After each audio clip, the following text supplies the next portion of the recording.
வராரு அண்டா தர போறாரு. அதுதான் மக்களோட வரி பணம். கிட்டத்தட்ட 2 கோடி அண்டா வாங்கி இருக்காங்க மொத்தமா. ஒரு அண்டா மினிமம் அதிகமா வேண்டாம் 250 ரூபான்னு போட்டா கிட்டத்தட்ட 500 crores, அதாவது 500 கோடி. நாடு கடன்ல இருக்குங்கிறாரு, 10 லட்சம் கோடி கடன்ல. எப்படி இது சாத்தியம்? அவர் சொந்த காசு கொடுக்கல, மக்கள் வரி பணத்தை எடுத்து மக்களுக்கே கொடுக்கறதுக்கு பேரு மக்களாட்சியா? குண்டாக்கு மட்டும் 500 கோடி அவர் செலவு பண்ணிருக்காருன்னா, அவர் ஜெயிச்சு உள்ள வந்தா இதுக்கு மட்டும் 5000 கோடி சம்பாதிப்பாரு. இந்த குண்டாவை வாங்க வேண்டாம்னு சொல்லல, இந்த குண்டாவை பத்திரமா வாங்கி வச்சுக்கோங்க. மக்கள் வரி பணத்தை சொல்லி எடுத்து உங்களுக்கு கொடுக்குறாரு, சந்தோஷமா வச்சுக்கோங்க. 500 ரூபான்னு போட்டிருந்தா 1000 கோடின்னு வரும். நீங்க நம்ப மாட்டீங்க, வெறும் 250 ருபீஸ். நான் போய் கடையில கேட்டேன், கிட்டத்தட்ட அது ரேட் ஜாஸ்தி இருந்தாலும் 250 ரூபா போட்டுக்கிற மக்களை முட்டாள் ஆக்கிருக்கீங்க.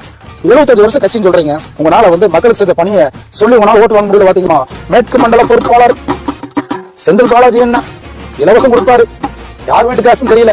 பார்த்து சிந்திச்சு பாருங்க, செந்தில் பாலாஜி இவ்வளவு பணம் எங்கிருந்து வந்தது?